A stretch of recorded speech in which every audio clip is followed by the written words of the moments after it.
तो जो रियलिटीज़ पुरानी चली आ रही हैं 20 साल से 25 साल से, वो चीज़ें अगर मान लो फिर भी आप उसमें इन्वेस्ट करते हो तो उतना रिस्क नहीं है जितना पिछले 10 साल वाली आइटम्स में रिस्क है।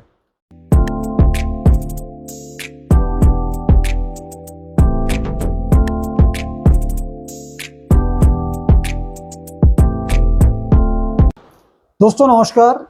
Royal arts and numismatic gallery रंग के यूट्यूब चैनल पर आपका स्वागत है। दोस्तों आज के इस एपिसोड में हम आपको बताएंगे कि किस तरीके से जो लोग नए इंट्रोड्यूस हुए हैं इस लाइन में, जब से ये यूट्यूब चैनल या सोशल मीडिया या ये प्लेटफॉर्म जो घर बैठे आप सब चीज़ों से अवेयर हो रहे हैं, तो इस चीज़ का आपको जितना फ़ायदा हुआ है उतना नुकसान भी हुआ है।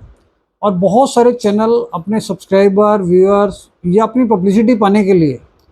वो भी उसी तरीके से काम कर रहे हैं जो लोग चीटर फ्रॉड वाला काम होता है। तो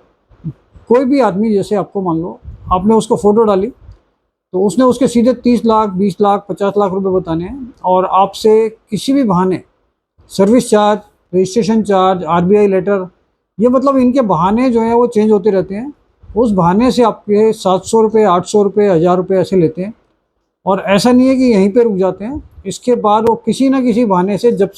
तक आपसे पैसे लेते रहते हैं, जब तक आप उनको पैसे देते रहते हैं। और वहाँ से कभी भी आपको कोई भी बायर, कोई भी आदमी आपके घर पे सिक्के लेने नहीं आता है, ना कभी आएगा। वो सिर्फ चीटिंग फ्रॉड है। लेकिन उसी की सेम तर्ज पर जिस तरीके से ये लोग तो डायरेक्ट चीटर कहलाते हैं, जिनको हम सीधा मुंह पर बोल देते हैं कि भाई ये आदमी चीटिंग फ्रॉड वाले हैं। लेकिन बहुत सारे लोग ऐसे भी हैं कि जो सफ़ेद पोश बने हुए हैं, लेकिन वो आपके कॉइन्स की, करेंसी की वैल्यू तो ज़्यादा बता देते हैं,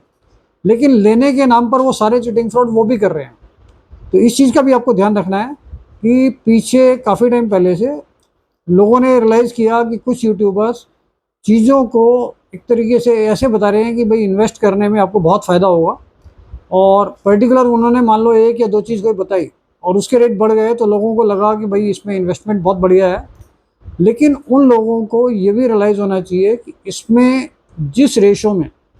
आपको फ़ायदा हो सकता है, उससे बहुत बड़ी रेशो में आपको नुकसान भी हो सकता है। जैसे कुछ यूट्यूब वालों ने बीजू पटनायक, रानी की डिल्लियों, ये जो पैकेट्स आ रहे थे जो गवर्नमेंट इशू निकालती है, ये हैदराबाद के निकले थे।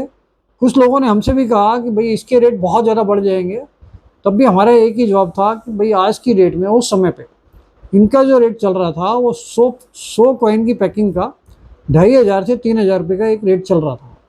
तो हमने एक जनरल, जैसी हमारी रिक्वायरमेंट रहती है, 5 से 10 पैकेट तक हम लेके रखते हैं सारे। तो उससे ज़्यादा हमें बहुत लोगों ने कहा कि भाई 100 पैकेट रख लो, 500 पैकेट रख लो, क्योंकि आने वाले टाइम में ये बहुत ज़्यादा बढ़ेगा। तो सेम पोजीशन वही हुई कि उसकी क्वांटिटी किसी ने स्टॉक की हुई थी और वो जब मार्केट में रिलीज़ हुआ तो उसकी वैल्यू सिर्फ 700 रुपये रह गई। जो पैकेट 2500 से 3000 रुपये का था, वो पैकेट 700 से 800 रुपये पे आ गया।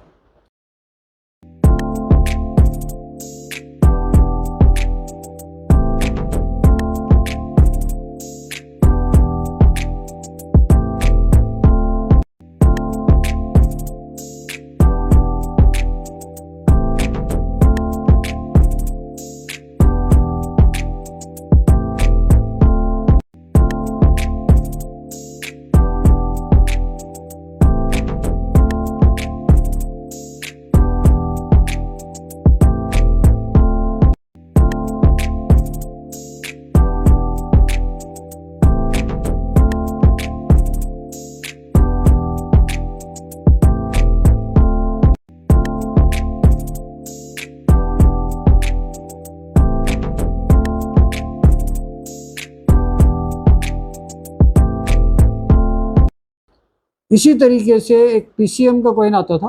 प्रशांतों का। वो कॉइन भी लगभग 4 से 5 साल पहले निकला था, इशू हुआ था। तो उन दिनों में हमारे पास वो 100 से 150 रुपये में आया था, और हमें भी ऐसा लगता था कि भाई उस टाइम पे वो कम मिंटिंग हुई है। बाद में हमें रियलाइज़ हो गया था महीने 2 महीने में ही कि उसका भी किसी ने बहुत बड़ा स्टॉक किया था, जिसकी वजह से वो चीज़ें मार्केट से बिल्कुल गायब हो गई थी। और वो कॉइन्स,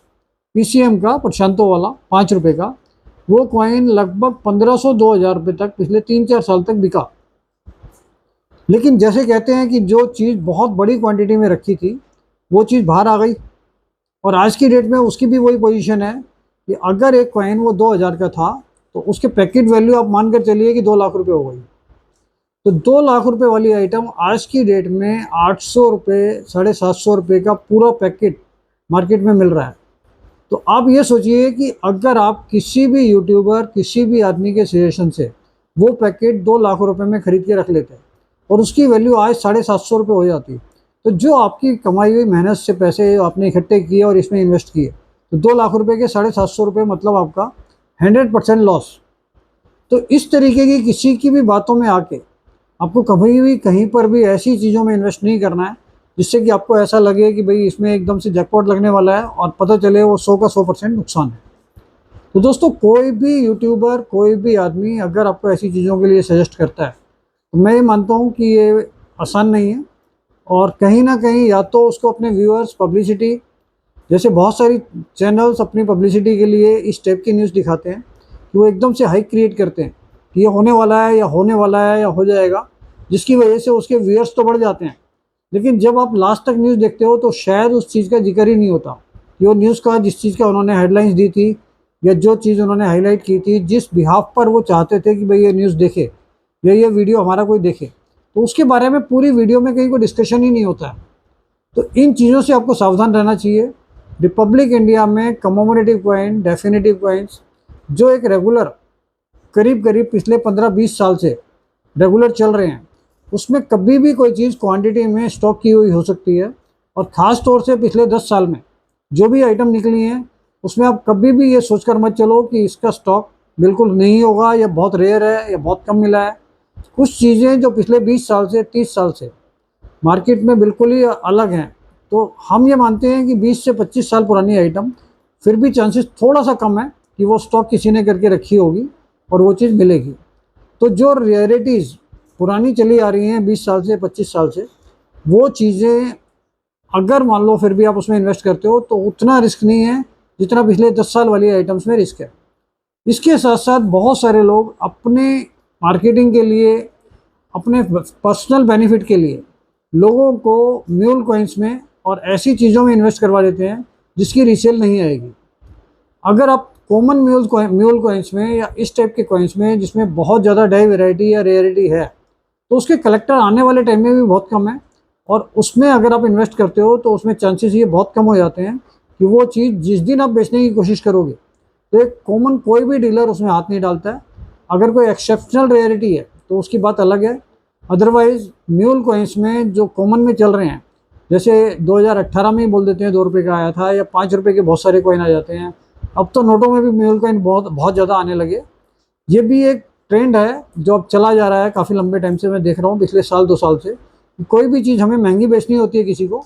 तो इस चीज़ का सहारा लेते हैं कि उसका म्यूल निकला है और ये बहुत महंगा है।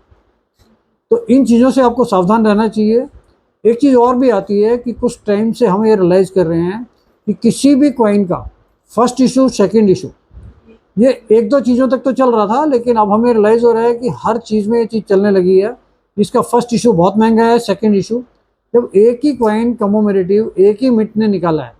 तो उसका first issue, second issue, third issue के हिसाब से कंसीडर करके हम उसकी वैल्यूशन में बहुत ज़्यादा वेरिएशन करके अगर चार्ज करता है कोई भी आदमी, तो उसका बेनिफिट आपको नहीं मिलने वाला उतना ज़्यादा। कुछ चीज़ें ऐसी थी जो हमें रियलाइज़ होती थी कि भाई 1-2 कॉइन्स ऐसे हैं जिनका फर्स्ट इशू कुछ डिफरेंट आया है, कुछ स्पेशलिटी है, लेकिन फिर भी उसकी जैसे जैसे डिमांड हाई क्रिएट की जाती है,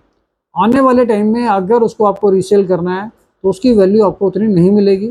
इस चीज़ का आपको ध्यान रखना चाहिए।